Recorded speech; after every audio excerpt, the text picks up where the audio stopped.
The greatest coach of all time in college football, Nick Saban, is now on the team with College Game Day. However, several of his assistant coaches are all over the country. That includes Steve Sarkisian at Texas, and that includes the hottest commodity in college football right now in Lane Kiffin.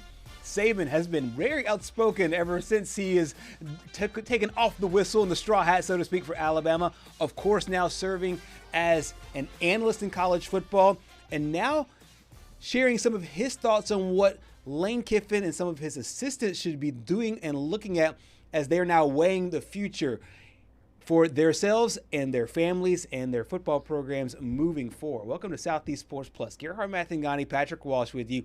I find it really interesting every time Saban opens his mouth because he could talk about college football from a lot of different angles that is to me phenomenal. He can talk about it from a recruiting standpoint. He can talk about it from an X's and O's and schematic standpoint. Oh, yeah. But most importantly, he can talk about it from the way that he sees the coaching perspective, the coaching position as of right now, because he came in at a certain time back in the late 70s, early 80s, and the mid 90s. He left it at a certain time, and he sees the college football game from afar now. What do you make of his latest comments there about his former offensive coordinator? You know, I honestly think he does have a point here. Yeah. I know you talked about, as Miss Terry likes to call, baby coaches, and Lane Kirby, Steve Sarkisian, who might go to the NFL. Who knows what he's doing. But honestly, I feel like he has a point here. Obviously, LSU just fired Brian Kelly. Right. Billy Napier was fired from Florida a couple weeks ago.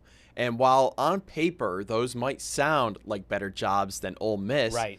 Nobody knows exactly what's going on behind the scenes except for some of these coaches. Yep. And I mean, Nick Saban's coached at both LSU and Alabama, so he's seen both sides there. And honestly, I think Lane stays. Okay, yeah. So you think he stays? So a part of your overreactions in the last Yes. hour was that he's going to make $20 million. I think they dish out the money. So they pony up. And Nick Saban really lended some thought to that. I'll actually read you some of the things he had to say. He was talking with On3.com, On3 Sports. He says that jobs weren't great before, are now. Lane is the first name up for Florida, then the first name up for LSU. But you can have a long debate whether either one of those jobs is actually better than the job he has now, because some of the guys over there at Ole Miss that pretty much give him whatever he wants from a roster standpoint.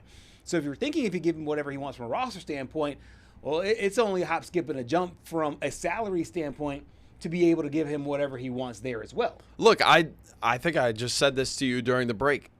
People are starting to realize that Ole Miss is underrated when it comes to the NIL collectives and the money that they actually have. Absolutely. Now, you could make an argument that, yes, Louisiana high school talent and Florida high school talent is probably better than Mississippi talent. Sure. But still, when you look at what Lane has around him, he's a great defense away from being 8-0 right now. Yeah. That's been the lone blemish was the Georgia game. But I just don't see Lane actually leaving Oxford. He was very outspoken about it. His daughter was also very outspoken about it in the Many Lives of Lane Kiffin that came out last month. But what he is doing for this program, he has infinite job security. He can stay for as long as he wants. And why would you not want that? It's the same thing with Eli Drinkwitz up at Mizzou. Right. He has job security. They're not going to fire him because who are they going to hire him that's going to do better than him? Correct. It would have sounded crazy 10 years ago, 15 years ago, to say that the head coach of Indiana would get a sniff at Penn State and not take it. It would have sounded crazy to say that a guy would stay at Missouri. But Nick Saban is right, and he was kind of tertiary in his comments because he didn't want to bash other programs. Obviously, he's not trying to bash LSU. He's not trying to bash Florida. But he's right in one sense that you can make an argument that the Ole Miss job is just as good as those other jobs right now, especially if they're able to give you what you need to complete your roster. And that's exactly what Kirk Cignetti said. Hey, if IU is going to give me everything that I need, he's going to stay at Hoosier. He's not going to go to Penn State. He's not going to go to one of these blue bloods. And they pony up for as far as the money goes for his salary. We'll see if they pony up for the roster, but it looks like the financial security is there for him. I think that could be the canary in the coal mine, the Cignetti deal with Lane Kiffin. a program that you don't think, a program that you think, okay, this is a stepping stone job. You would think IU is a stepping stone job. You would think Ole Miss is a stepping stone job to LSU in Florida. Might not be anymore. No. And it might be a career job. And honestly, I feel like both of those coaches have made it not a stepping stone job anymore. Yep. I just don't see a world where you go from the SEC to the SEC anymore. Yes. Like Yes. it just doesn't really make any sense Right. to me because there are so many variables that go into it. Is Florida really that much better of a job now than Ole Miss? Right. I mean, Is LSU Yeah. really that much better Yeah. of a job right now yeah. than Ole Miss? The game I always like to play, though, is close your eyes. All right, I'll close my eyes. Physically close your eyes. I physically close my eyes. Close your eyes if you're watching out there, unless you're driving. Yes. Yeah. Keep your eyes on the road. Exactly.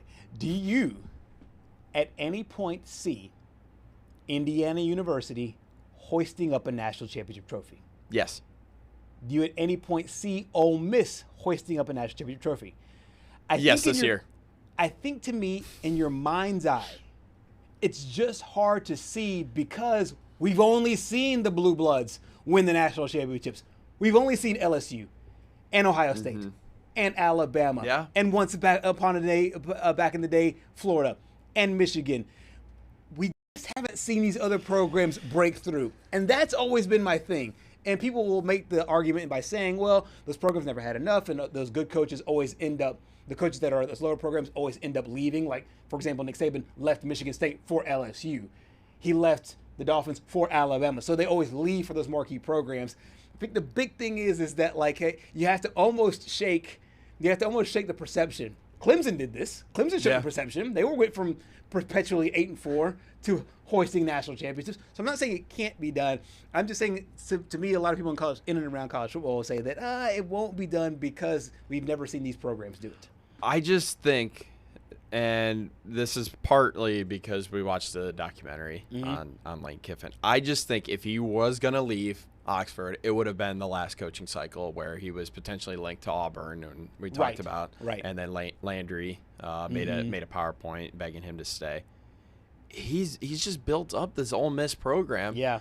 And if he goes anywhere else, the expectations are going to be sky high. You're going to win the press conference by signing Lane Kiffin to be your next head coach. But who knows if it's got that same feel, though. Right. Because, I mean, sometimes, some of these coaches, and stick with me here for a second, some of these coaches are so good in their environments. Why would you want to pick it up? It's honestly, what would be a good analogy here? Let me think. It's honestly kind of like, hey, I'm going to go ahead and move from Cleveland. I just built this great program here in Cleveland, and I'm going to pack everything up and go to New York City and try the same tactics and see if it works. Right. It doesn't always work. Doesn't always work, yeah. Fit is huge. Lane Kiffin fits the state of Mississippi so well that it's hard for me to ever see him actually getting up and leaving. Yeah. And it's hard. Yeah. It's hard for me as well, which is crazy because the documentary pointed out how many times he did move early in his career. I mean, he bounced around to a lot of different places. Tennessee, USC, the Raiders. I mentioned it to you. I was like, I didn't realize how close in proximity all of these moves were. Right. And then to FAU, and now taking over there at Ole Miss. That's one of my big things too. Is that, like, has he found a stability that he really likes now, and saying, hey, look, I've done the bounce around thing, and I've been at power programs. He was at USC when they were humming. He was at Alabama when they were humming. So he's like, hey, does he feel a sense of like, hey, I can build that here? Because, we've seen people do this. We've seen, for example, Mike Krzyzewski at Duke. Duke was nothing. And I'm not saying Ole Miss was nothing, because Ole Miss has had a decent, very good program. But Krzyzewski brought the championship trophies and changed the perception of Duke basketball. Does Lane Kiffin see himself in that same light? Hey, I'm going to be a legend because I will change the perception of this team. I've always thought it was just basically really ironic that Lane has this kind of rebellious attitude just in himself, and he's the head coach of the Ole Miss Rebels. Because to me, you talk about fit, it just fits so perfectly with his personality of who he is and of what he wants to bring, that if he thinks that he can buck a trend and do things a little bit differently, a la Mike Leach, I think he can do it. And you bring up an interesting word there, personality. Yeah. He is very outspoken on social media. Absolutely. He does all of these appearances. Yeah. He takes these little jabs. He took the little jab at Kirby a couple weeks ago. He took the jab after the Oklahoma game. This guy was talking to me all game, and he's all quiet now. Right. You can't do that if you're the head coach of Florida. I feel like your own fans are going to be like, well, all right, what clown did we just hire? Why is our head coach doing this? Or LSU? Yeah. Where the spotlight is just so much brighter there. It is brighter. I do think the only tie-in with Florida that I do see, and some of it's very topical, that makes me kind of smile when I hear it, because I didn't make this up. I've heard this elsewhere, and it makes me smile when people mention this. They're like, well, they want to Florida. If Florida fans close their eyes and they have a coach, what do they want? They want an offensive-minded guy that wears a visor, that's a little rough around the edges, just a little bit, and that reminds them of Steve Spurrier. Yeah. And Steve Spurrier kind of reminds them of what Lane Kiffin is. Now, I know Urban Meyer, he worked as well. He was a completely different kind of coach. But I think they were always more tied to Steve Spurrier, and they see a lot of Spurrier. I mean, obviously, Lane does it very differently. They see a lot of Spurrier characteristics in Lane. But Spurrier was obviously a Heisman Trophy winner. To me, Spurrier was still an athlete as a coach. Yes. He was still taking that trash-talking attitude as a coach. That's just who he was, even though he was 40 years removed from his playing days. I find it really interesting, though, and you mentioned the money. I think a lot of this will come down to money, but Coach Saban is hinting that he could probably make the same money there in Oxford, which would be interesting, because if they can pony it up, then I'm right there with you. If you can get the players you want and you can get the money you want, why leave? Lane, if you're watching this, which I know you're very active on social media, so there's a potential that you could be watching this. If you stay in Ole Miss, if you stay in Oxford and you still want money, I got one word for you. Aflac. Yeah, absolutely. Go join Nick Saban and Coach Prime. That's honestly, Aflac. That's exactly what I've been saying. I've been saying he has the personality to sell any product. I mean, go. I mean, because I know Aflac's paying coaches right now. They're paying Dion. They're paying Coach Saban.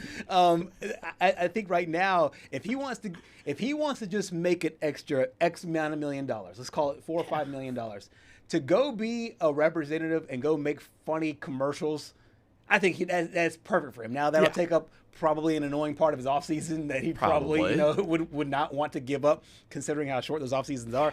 I just think it's really interesting. And he will be the talk of the town, because he will have his pick at whatever job he wants to, for sure. Speaking of Kevin, we got a chance to hear from him talking about his quarterback in Trinidad, Chambliss, and getting to enjoy the W's. I don't know. I didn't ask him. I just trying to teach him, things that I missed in life and moments, and, just because I was always like, okay, man, we won, get to the locker room, next game and all that. And so just trying to help him through to, stop and enjoy the moments, and because they're hard to come by. And I said it before, being at USC, we won 34 straight and 26 straight at Alabama with Coach Saban, that I just felt like sometimes, man, I didn't enjoy the moments, because those are historic runs. And so when we get in these good seasons, which there's been a lot of here, just try to tell the guys hey, enjoy it, especially after the wins. I know he's talking about wins. I know he's talking about his quarterback in Trinidad, Chambliss. But do you also think part of that is throwing an Easter egg out there, basically saying that he's going to stay? Basically saying he's talking about it in a different light. He's talking about it how he's reminding himself. Right. You think he's doing that? It's like there's a part of me that listened to that. And this is very dime store psychologist, but him telling his players, reminding his players, hey, enjoy this winning. And he kind of alluded back to his time at Alabama and hey, enjoy the winning, enjoy the moment. I wonder if enjoy the moment is kind of double entendre. He's talking about himself as well.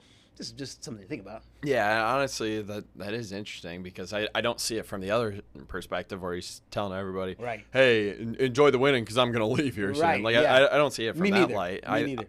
I feel like ever since the documentary came out, he's just started to really have a different tone, so to speak. And actually, I'll extend it back to even when he got in Oxford. I think it opens up with I needed Oxford more than Oxford needed me.